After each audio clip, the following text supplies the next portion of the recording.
Assalamualaikum and greetings everyone. My name is SITI ALIA binti AMIRUDDIN, and today I will be talking about context in English language use. So stay tuned. Okay, so before we start, firstly we need to understand what is context, okay? In general, context is like the background or setting of any conversation. It is like what is happening around the conversation that helps people understand what you mean. There are 4 crucial elements of context that you need to know, which are: the first one is setting, second one is participants, third one is topic, and the fourth one is purpose. Okay, so now you know what is context, right? And now we're going to talk about the 3 different types of context. The first one is situational, second one is cultural, and lastly, interpersonal context. So you know there are 3 types of context that you should take into account, starting with the first one, situational context. So what is situational context? It basically refers to the environment and place that influences the communication and the relationship between the participants. What can you guys see here? 2 different situations, right? One is in a classroom and the other one is in the marketplace. Now, those are the environments, but what about the relationships? What kind of participants are usually involved in a classroom environment? Yes, a teacher and students. Now, what about the marketplace? Seller and buyer. Each of these 2 environments has its own set of rules for how to communicate, because you would not talk in the same manner in different situations. Now, let me give you an example. Imagine we are in a classroom right now. So in a classroom, the communication is usually more formal and structured. For instance, when I ask a question or respond to the lecturers, like for now, imagine Dr. Sa, I am expected to raise my hand and speak politely. Look at this. Dr. Sa, may I ask a question about situational context? Could you please elaborate more, because I cannot quite understand. Now, the relationship between the teacher and the students is one of respect and authority. The teacher guides the discussion and the students are there to learn. So in this situational context, the way you talk is respectful, attentive, and focused on learning. Okay, now, let's switch to the marketplace. Here, the communication is more informal and flexible. The relationship between the seller and buyer is more transactional. Both are there to negotiate and complete a deal. You can ask questions freely, haggle over prices, or chat casually with the seller. Here's an example. Mauna, how much is this radish? Cannot less go. Very pricey. Less a bit, can or not? The way you speak might be more direct and less formal, because the purpose of the interaction is different, because you're there to negotiate. But I am not saying that negotiating cannot be formal. That's why you need to look at the setting or situation. Now, you can hear that the structure is different. My English is more standardized when I am in a formal situation, like in the classroom. But when I am talking in the marketplace, I use a more informal language to negotiate prices with the vendors by using Manglish or direct translation from Bahasa to English. In the classroom setting, my language variation will be acrolect. But when I am in the marketplace, it would be baselect. Now, let us talk about what those variations actually are. Language variations have 3 stages. Okay, the language variation have 3 stages. So, we're going to talk about the first stage first, which is the acrolect. This is the highest or most prestigious form of language used in a society, because it closely resembles the standard or official version of a language. For instance, the classroom is in a formal setting, and I would likely use a more refined formal variation of the language. This would be the acrolect. It is characterized by fewer slang words with proper grammar, and vocabulary that aligns with education or formal communication. And then the second tier, which is the mesolect. This is the intermediate stage between acrolect and also basilect. It's neither too formal nor too informal, and may incorporate both formal and informal features. This variation is typically used in semi-formal contexts, like conversations among peers in professional or community environment. It balances elements of higher and lower registers. And then the lowest tier, this is baselect. This is the most informal variation of the language, often used in casual or non-formal settings, such as in the marketplace or with friends. Baselect might include more colloquialisms, regional dialects, and simplified grammar. It tends to reflect the everyday speech patterns of the general population. These examples show how situational context affects not only the setting, but also the way people communicate and the tone they use. The environment and the roles of the participants shape the rules of conversation. Next, we're going to talk about cultural context. What is cultural context? Cultural context refers to the shared values, beliefs, and customs of a society. These factors influence language use, including vocabulary, grammar, and communication styles. The word culture itself is more than just facts, events, and historical landmarks. Culture is present in the way events have influenced expressions and the things locals might consider rude. It changes the way a language is used in everyday speech. Now, let's take a look at this picture. It shows the different races of Malaysians, which mainly consist of Malays, Chinese, and Indians. But what I'm trying to actually deliver about is just Malaysians in general. Therefore, what is the correlation between language and culture in this context? Please allow me to explain this to you. Malaysians love to use Malaysian Standard English, or better known as Manglish. Manglish has influences from other languages like Hokkien, Mandarin, Cantonese, and also Tamil. But best believe me, it's not hard to understand. It just doesn't follow the grammatical structure of British English. But if one has zero knowledge or context of some phrases in Manglish, they might get a little confused.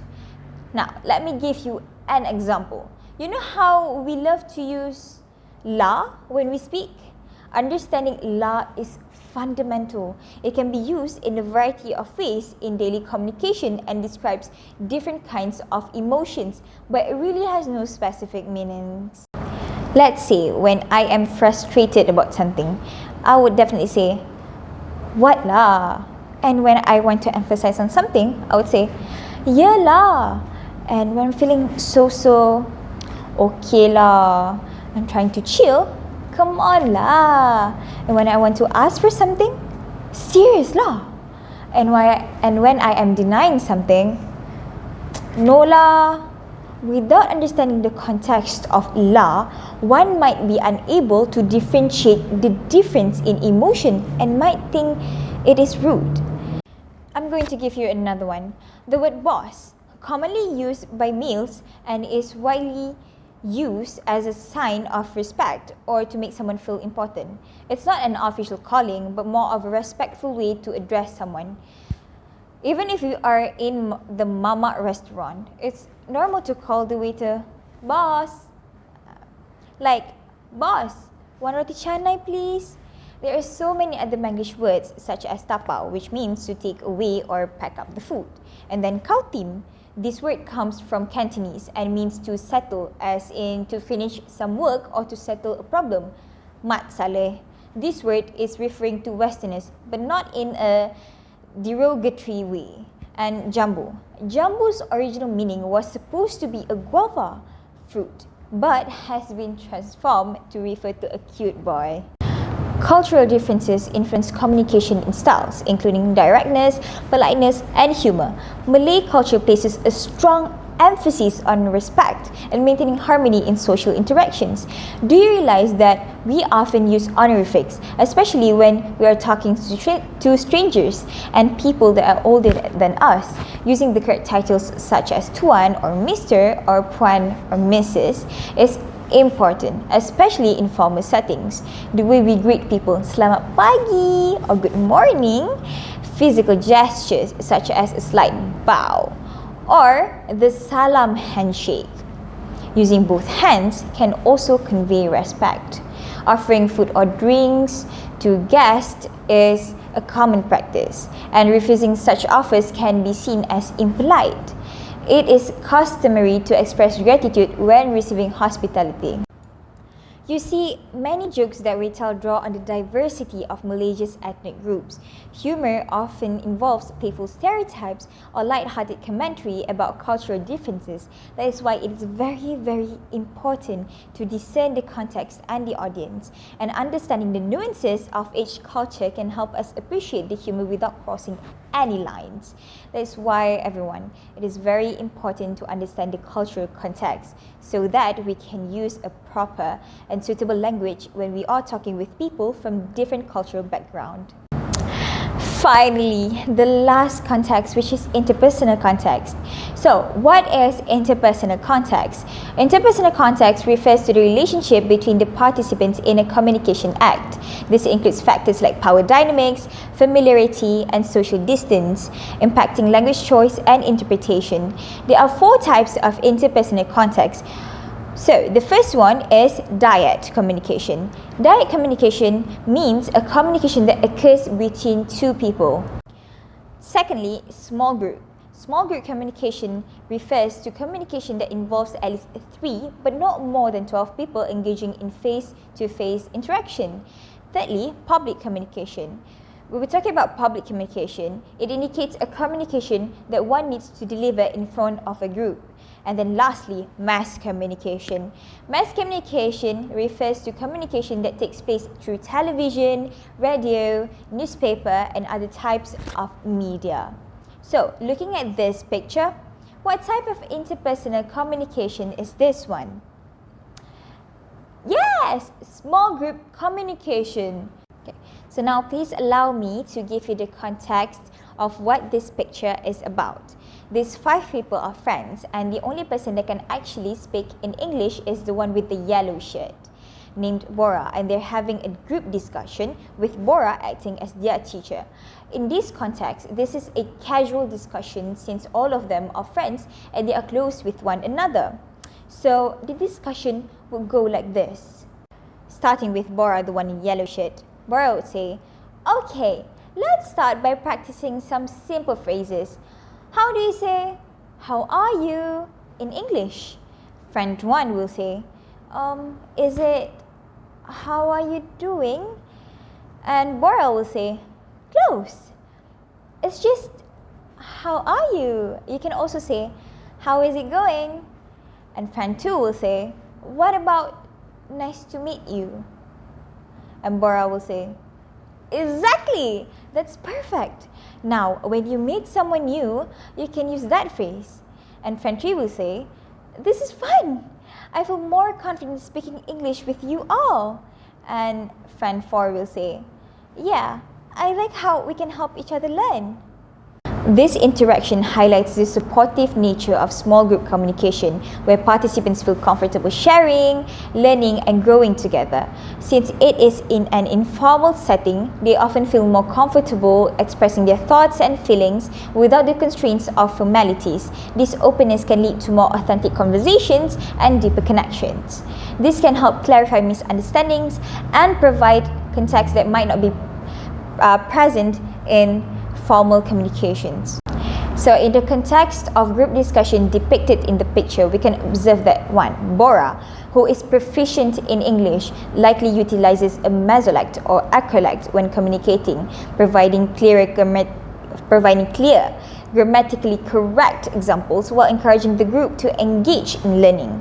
And the other 4 friends, who may not be as fluent, could be operating at the baselect level. They attempt to use language phrases like, "How are you doing?" or "Nice to meet you," might contain errors or simplifications typical of learners still acquiring the language.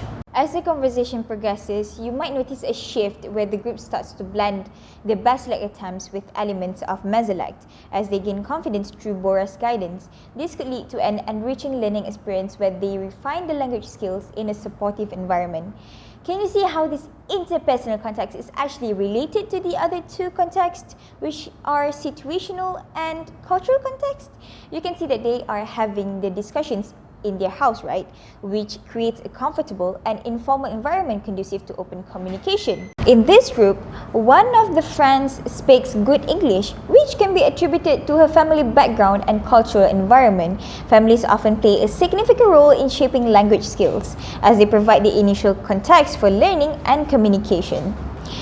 So in summary, the interpersonal context significantly shapes the dynamics of communication within small groups. The relationship between participants, marked by familiarity, trust, and support, allows for a more relaxed and open exchange of ideas, as seen in interaction among friends during the English practice.